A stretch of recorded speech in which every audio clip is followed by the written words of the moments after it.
It's Friday, February 11th, and this is now on HNN. This should never have happened to you.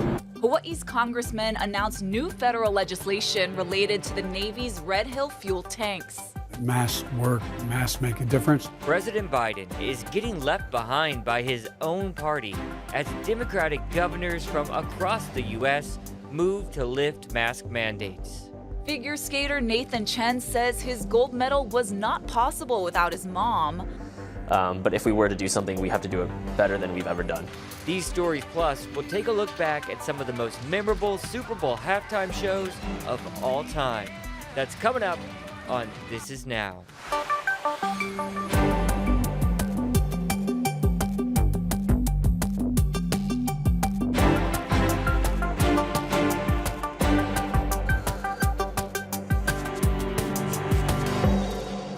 Happy Aloha Friday to you. Thanks for watching This Is Now. We got to get started with these brand new developments regarding the tainted water crisis. Hawaii's Congressional Delegation has introduced federal legislation aimed at permanently shutting down the Navy's Red Hill underground fuel storage facility. Here's what Hawaii Congressman Kahele and Ed Case had to say at the state capitol a short time ago. This bill discontinues all fuel operations at Red Hill, defuels the Red Hill storage tanks by the end of 2022, and permanently closes the facilities in accordance with the best practices recommended by the Environmental Protection Agency. The bill also reimburses costs incurred by the state and county, specifically the Board of Water Supply, the Department of Health, and the Department of Education. The bill also requires the establishment of a permanent water treatment facility and a water quality testing facility by the United States Navy. Now, for these actions Kahele is talking about to happen, the bill would still need to be passed in Congress and signed into law. You'll recall the state ordered the Navy to empty the underground fuel storage tanks, which sit 100 feet above a key aquifer after fuel contaminated the Navy's own water line. The Department of Defense is fighting that order in court. Here's what Representative Case said about what many of you are probably wondering regarding the military's cooperation if the bill makes its way through Congress. Congressman Kahele and I believe that this is a time when Congress must now step in and mandate that Red Hill's future cannot and will not include service for bulk fuel storage. If we get this behind us,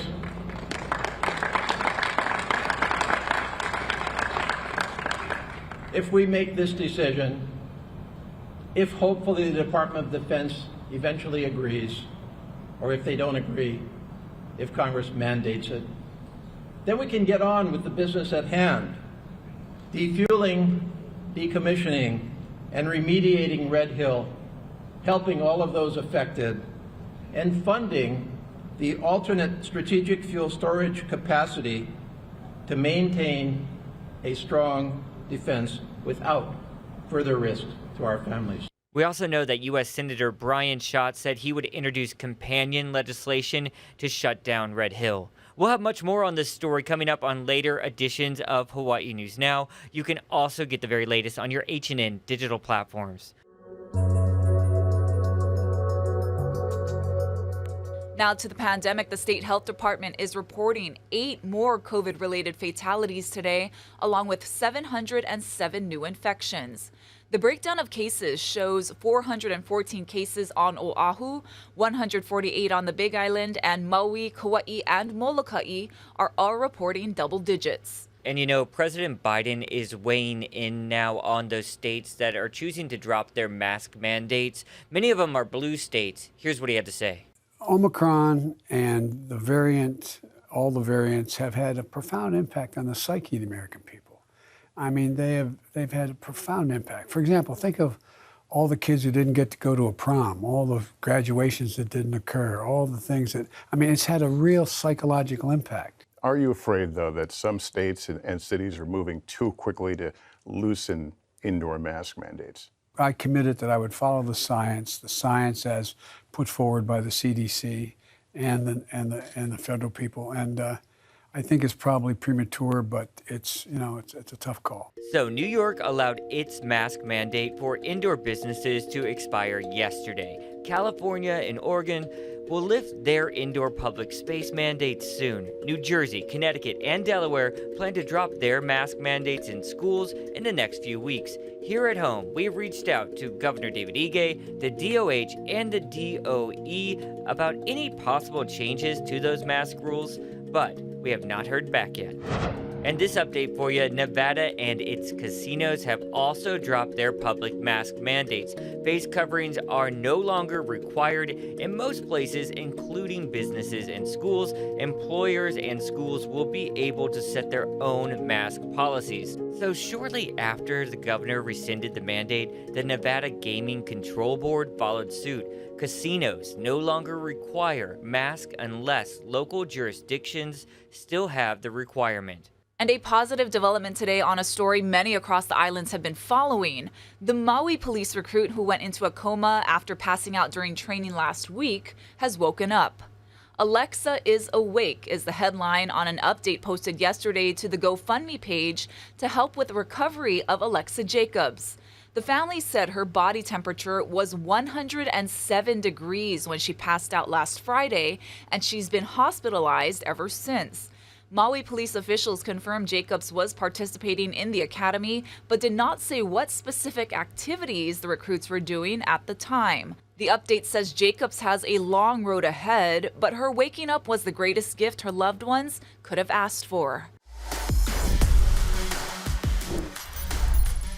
Steve and Ian have been in Los Angeles all week getting pumped up for the Super Bowl, and today they're checking to see if they have what it takes to make it in the NFL. Now we're inside the NFL experience, and we're going to start off with something called the Aloha Shirt Combine. Vertical jump, bench press, 40-yard dash. We're going to end with the obstacle course. I think I got one up on you. Oh, is that because of your Division I football training, whatever that is? Come on. Yes. Yes, it is.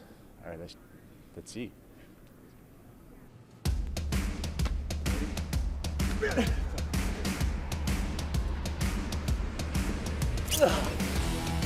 Yes!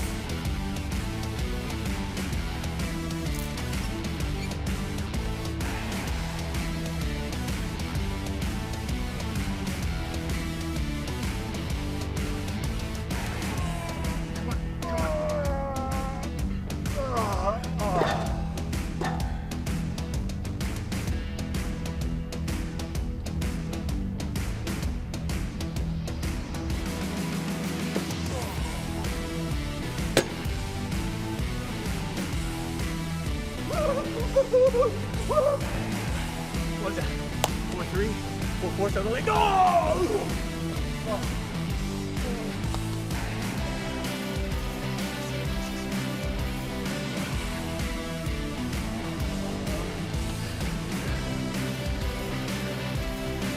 Oh, help me! Help me!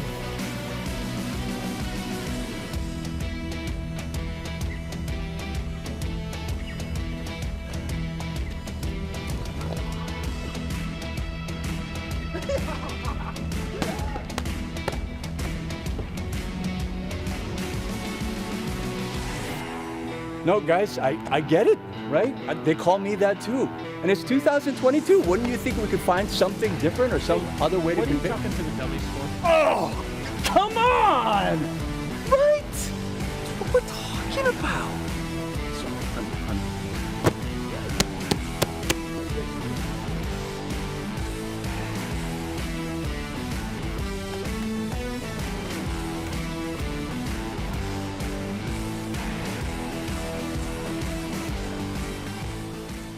And it looks like Steve made the cut. Reliving Maybe? the glory days. Yeah, really no comparison How there. does that work? Yeah, right?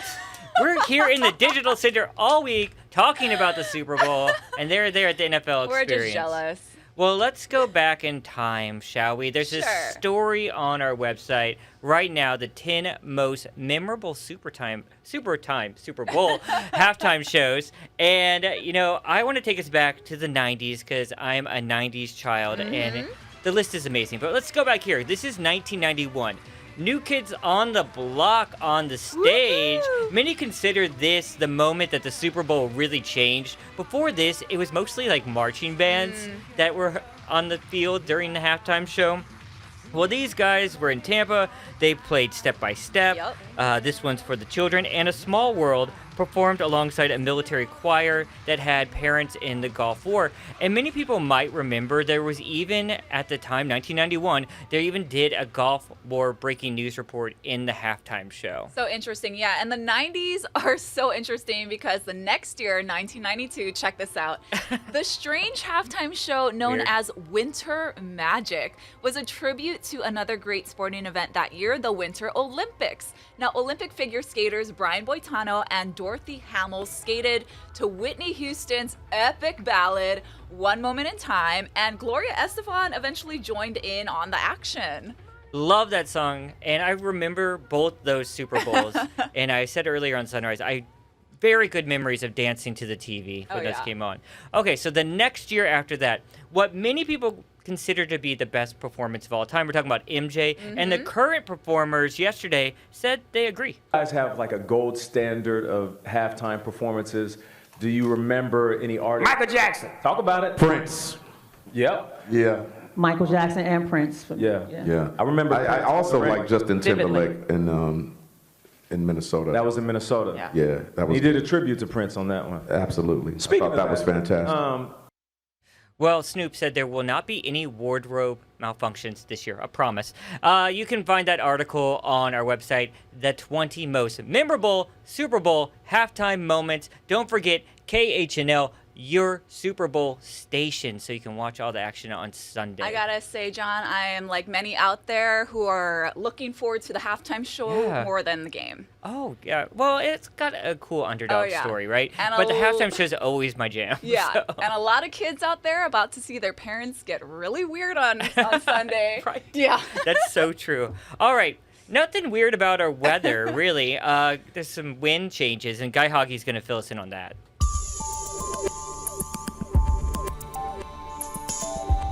With the trade winds coming back, you can expect a few windward and Malka showers over the weekend. And over the weekend, trade winds will start picking up. You can see, though, there's no significant rainfall expected anytime soon, although there might be a few minor splashes from time to time.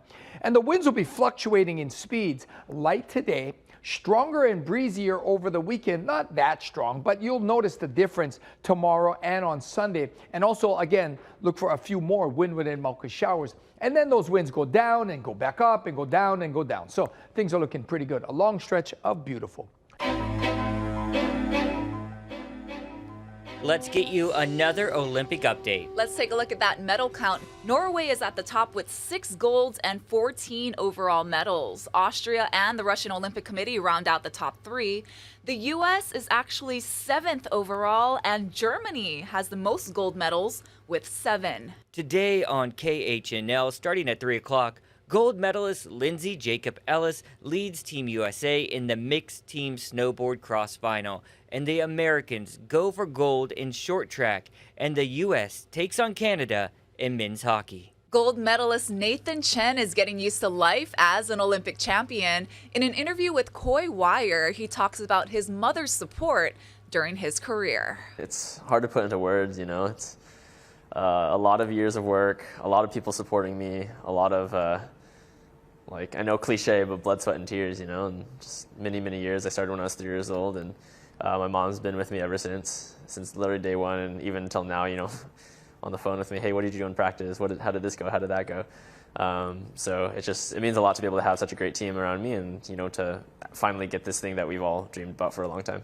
For those who've never heard the backstory, yeah, you know, how do you describe who this woman is? What's Mom meant to you? I mean, she means everything to my career and to my life. She's definitely the hardest working person I've ever met. And she really instilled that in me and the rest of my siblings at a very young age. She definitely didn't want us to do anything that we didn't love.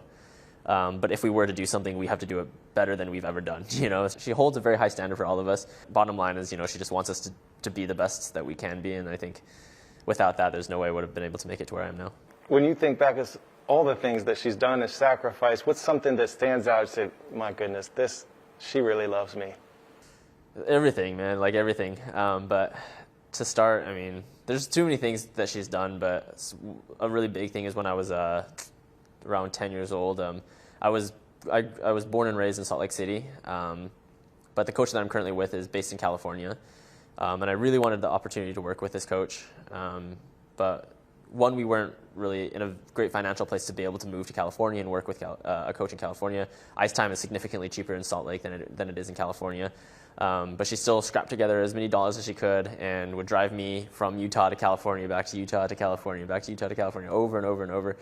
Racked up like hundreds of thousands of miles on her Prius. But, we made it back and forth, and, just goes to show she didn't, any hour of the day, whether it's 3 a.m., she's just trugging along in the car and getting me to my training session. So it's just like unreal. I don't know if I was a parent. I mean, I'm obviously not a parent, but I can't even imagine, sacrificing that much out of my life to help.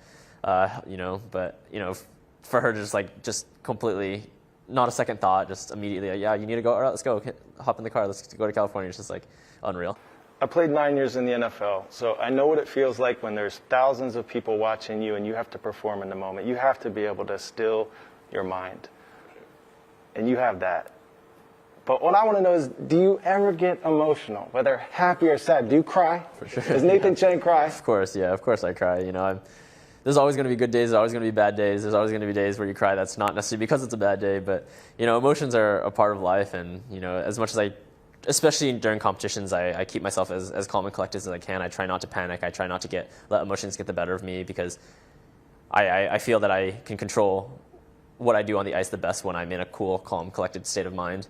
But yeah, I mean, of course I get emotional, and I think that's also part of sport too. You just sometimes letting emotion get the better of you does actually help you, as long as you can, figure out a way to get back into where you need to be. Do you remember the last time you cried? Yeah, for sure. I mean, what was it?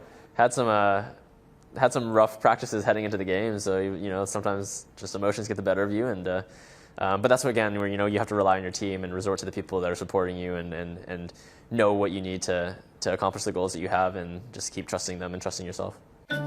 What's up with grilling them about crying? Everyone cries. Yeah, and go mom with those Prius rides, right?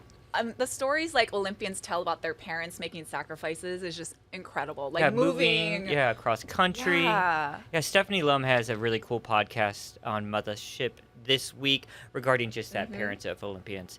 All right, guys, see what the internet is talking about other than the world of sports. Space news. For the first time, we're getting a really cool look at Venus. Check out these new released images from NASA. They give a highly detailed look at the mysterious planet's surface. The visible light images, which were taken through Venus's cloud-shrouded atmosphere, revealed distinctive features like continental regions, plains, and plateaus. Ooh. Very cool. Scientists say that's a reenactment there you just saw. Scientists say chemical data suggests that Venus may have been habitable in the past. That's why they had that animation of a volcano. Very cool. Sticking with space, NASA has chosen Lockheed Martin to help carry samples from Mars back to Earth. Now, the space and defense contractor has been tasked with building the Mars Ascent Vehicle. The rocket would land on the red planet to retrieve rocks and dirt currently being gathered by the Perseverance rover. Now, the aircraft has to be strong enough to withstand the harsh environment on Mars, but also small enough to fit inside another lander. Now, the 6-year contract with Lockheed Martin is worth about $194 million. And if successful, the Mars Ascent Vehicle would be the first to launch from another planet. NASA says the samples won't likely return to Earth until the early 2030s. Sticking with the space theme. Yeah, but fantasy space. 17 years after the classic duel in Star Wars Episode 3, Revenge of the Sith, the film stars are reprising their iconic roles. So Lucasfilm has announced a release date for the long-rumored limited series Obi-Wan Kenobi, with Evan McGregor and Hayden Christensen returning as Jedi Master Obi-Wan Kenobi and his apprentice, Anakin Skywalker, who turns to the dark side and becomes Darth Vader. Spoiler alert, if you haven't seen it yet. The series picks up a decade after the events of Revenge of the Sith, when it debuts on Disney Plus May 25th. Gotta say, Disney Plus is getting a little confusing with all their Star Wars releases, Mandalorian, Boba Fett, Yep, and now a lot of 'em. Obi-Wan Kenobi. There's a lot, and there's more to come. And it's ever since Disney bought from Yeah. Lucasfilms, right? They And really, Marvel's doing the same. yeah, so many new universes that we're traveling through. All right, speaking of traveling, not quite to a new universe, but a cat certainly had a journey, and he's really happy to be home with his family in Eva Beach. Jim Mendoza filed this story this week. You gotta see it. Erica Yoon and her husband Steve have 3 kids and 3 cats. The oldest is Toto, the family favorite that's in just about every photograph. They've had him since he was a kitten. I was actually not a cat person. I was afraid of cats. But the black and white feline with a mustache marking has a knack for the great escape. He would dash outside, and then we would get him, bring him back to the house all the time. Last July was a different story. He got outside their Eva Beach home and vanished. The entire night, he didn't come back. So after that, it was just, chaos.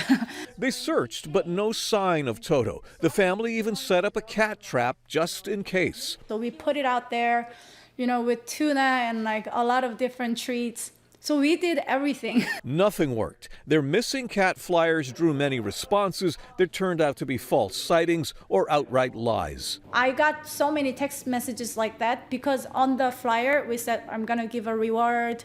And, there are some people who were trying to get money. Erica even got cruel texts telling her her cat was dead. But then on February 1st, I actually got a text message before my husband got a call. So the text message that this is Humane Society, we found Toto. a Good Samaritan who remains anonymous spotted Toto near Pearl Harbor's Navy Exchange. He was miles away from home. I really wish I could know who that gentleman is. He turned Toto over to the Humane Society, who found the family through the cat's microchip. 7 months after he was lost, he was back. He knew, he remembered the house and us. It was just so amazing. How much did you cry? Oh, a ton. So much. A Humane Society investigator suspects someone snatched Toto, then dumped him. Because he was indoor-outdoor cat, some people don't like other cats to be in their backyard, so they would sometimes do that. That's what he said. The family has now put tracking devices on all of their cats. So where would Toto be? He's in there. Toto is right here. If he wanders away again, they'll know exactly where to find him. Jim Mendoza, Hawaii News Now. What a cool app. I know. Stanley needs I that. know. Yes. Toto, stay inside and in Seriously. safety with your loving family, Oh, please. 9 lives there. Yep. So some entertainment news, you guys. Besties, Ed Sheeran and Taylor Swift are giving fans what they want, another duet. Now, The Joker and the Queen dropped last night. Sheeran initially released a solo version of the song in October of last year as part of his 5th studio album. But this latest version features Swift, and fans might remember the duo's first collaboration, Everything Has Changed. That was back in 2012. The Joker and the Queen is Sheeran and Swift's 4th collaboration. The more you know. Yeah. All right, guys. Have a great weekend. That's going to do it for This Is Now. We're going to be back at Monday. Ashley's going to join you for the Olympic Zone at 2:30.